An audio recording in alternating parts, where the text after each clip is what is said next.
लक्ष्मी पूजन कब करें, इस बारे में तो बहुत सी वीडियो आपके लिए प्रेरणास्पद हैं। लेकिन ऐसा भी वक्त होता है जब लक्ष्मी जी की पूजा करने से भी पैसा नहीं आता, बल्कि भिखारी बनता है इंसान। उसका सब कुछ तबाह हो जाता है, लूट जाता है। तो भूल कर भी इन समय पे लक्ष्मी पूजन कभी ना करें। जानकारी अच्छी लगे तो सबसे शेयर करें, जिससे सबको इसका लाभ मिल सके। मैं हूँ एस्ट्रोलॉजर डॉक्टर उमाश्री। 25 साल का तजुर्बा है। आप मुझसे परामर्श लेकर अपने जीवन को खुशहाल बना सकते हैं। इसके लिए डिस्क्रिप्शन में ईमेल आईडी के ज़रिए हमसे संपर्क कर सकते हैं। ये सभी सर्विस चार्जेबल होती है। तो आइए आज का वीडियो शुरू करते हैं, जो आपके बहुत काम का है। कब कब आपको लक्ष्मी पूजन नहीं करना है, इसके बारे में बताने से पूर्व आपको ये रिक्वेस्ट है मेरी कि मेरे चैनल उमाश्री को आप सब्सक्राइब करिए, डॉक्टर उमाश्री को। अगर आपकी रुचि ज्योतिष, तंत्र मंत्र, वास्तु में है, पूजा पाठ में है, व्रत उपवास में है, पामिस्ट्री में है, न्यूमरोलॉजी में है, तो यहाँ इसी तरह की जानकारी आपको दी जाती है। टोने टोटकों पर भी हमने कई वीडियो बनाई है, उससे भी आप लाभान्वित हो सकते हैं। तो हमारे चैनल को सब्सक्राइब अवश्य करिए। बेल बटन दबाना होता है, ऑल पर क्लिक करना होता है। बस छोटा सा प्रोसीजर आपको फॉलो करना है। और जानकारी अच्छी लगे तो लाइक करें, सबसे शेयर करें। आज का वीडियो बहुत काम का होने वाला है। आइए वीडियो शुरू करते हैं।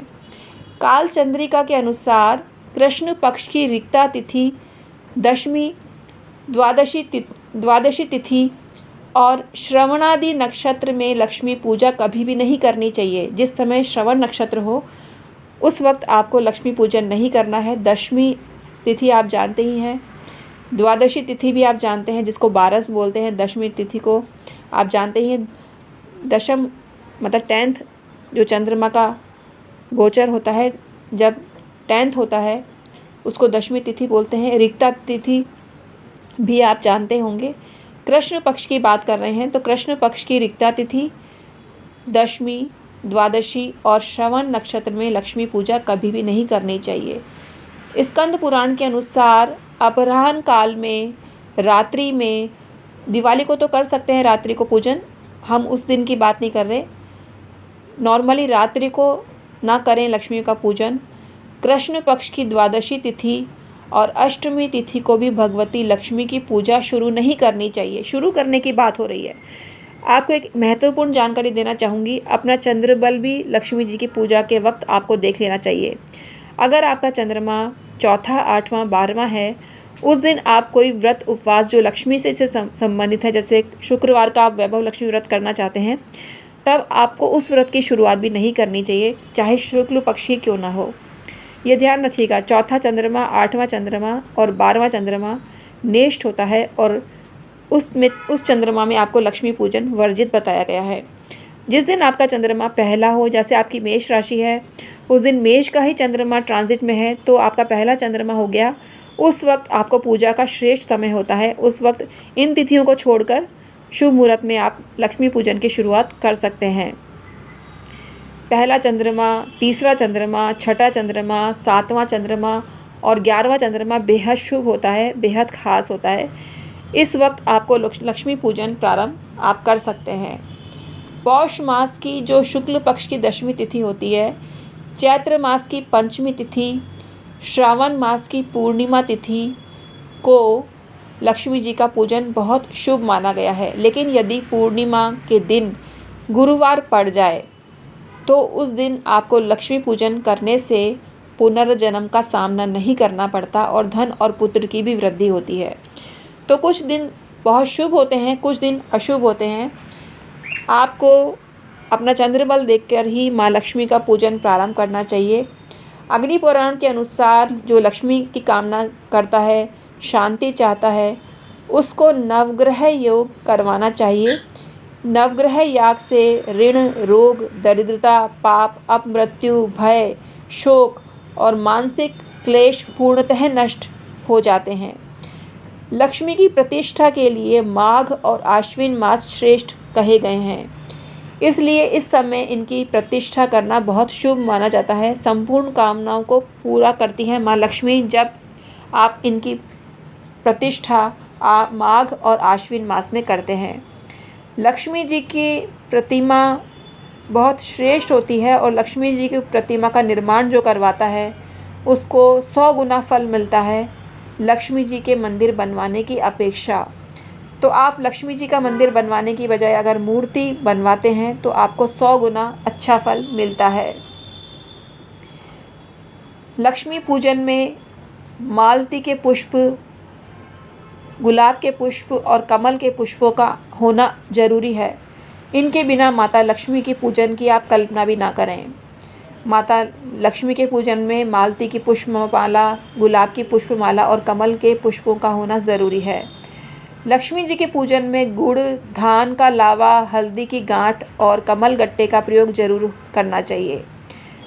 लक्ष्मी जी को प्रसाद के रूप में चढ़ाने के लिए लड्डू और रंभा फल होने ज़रूरी होते हैं। वैसे भाद्रपद मास के शुक्ल पक्ष की अष्टमी से महालक्ष्मी पूजा प्रारंभ करनी चाहिए।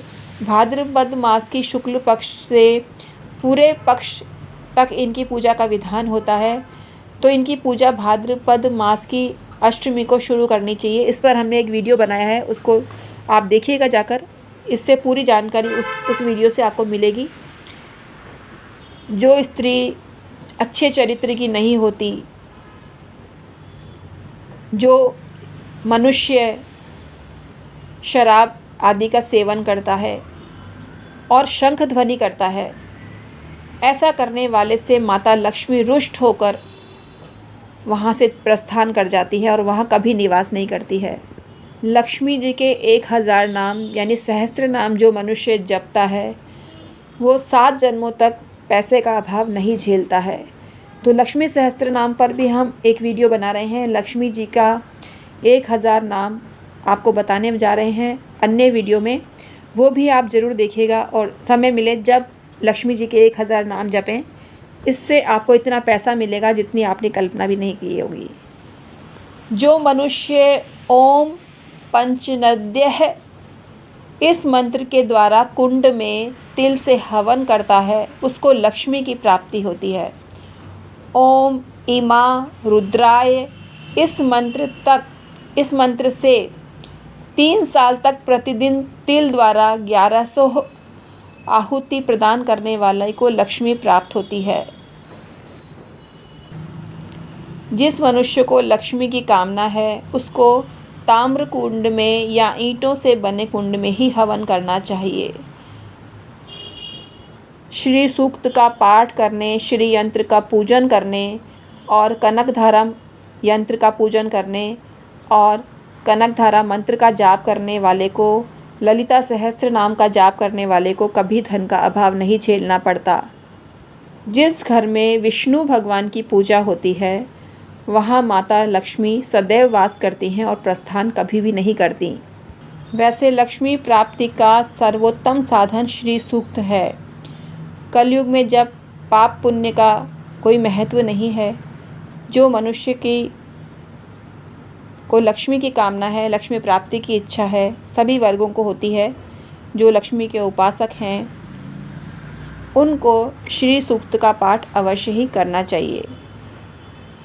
लक्ष्मी माता ने खुद कहा है, जिस स्थान पर भगवान विष्णु की पूजा अर्चना होगी, उनके गुणों का कीर्तन होगा, उस स्थान पे मैं सदैव निवास करूंगी।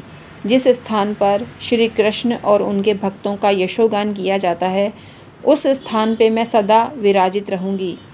जिस स्थान पर शंख ध्वनि होती हो और शंख, तुलसी, शालिग्राम की अर्चना होती हो, वहाँ मैं सदैव निवास करूंगी।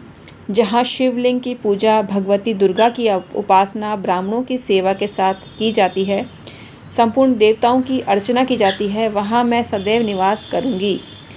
आमलक फल, गोमय, शंख, आमलक मतलब आंवला, शंख, सफ़ेद वस्त्र, सफ़ेद और लाल कमल, चंद्र, महेश्वर, नारायण, पृथ्वी तथा देवालय आदि में मेरा निवास नित्य ही रहेगा। तो हम हैं एस्ट्रोलॉजर डॉक्टर उमाश्री। आज की वीडियो आपको कैसी लगी? हाँ मित्रों, एक चीज़ और बोलना भूल गई।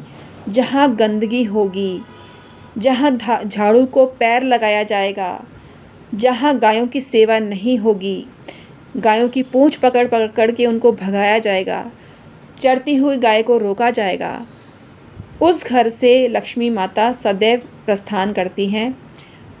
स्थायी रूप से निवास करें माता रानी, इसके लिए गाय की सेवा करें, सफ़ेद गाय की विशेष सेवा करें, वैसे सभी गायों की सेवा करें तो आपको कभी धन का अभाव नहीं झेलना पड़ेगा। 7 पीढ़ियाँ आपकी राज करेंगी, धन के मामले में आपको कोई अभाव नहीं झेलना पड़ेगा।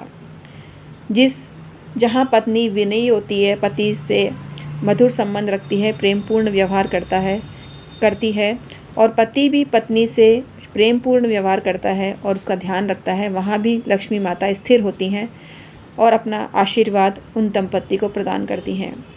तो आज का वीडियो को कैसा लगा? हम हैं एस्ट्रोलॉजर डॉक्टर उमाश्री, ऐसे ही वीडियो लाते रहेंगे आपके लिए। अगर आज का वीडियो आपको पसंद आया हो तो लाइक करें, सबसे शेयर करें जिससे पुण्य लाभ आपको मिल सके और सबका भला आपके द्वारा हो सके, आपको उनकी ब्लेसिंग्स मिल सके और आपके थ्रू मुझे भी ब्लेसिंग्स की प्राप्ति हो जाती है मित्रों, हो जाती है। तो आज का वीडियो मैं समाप्त करती हूँ। Thank you so much.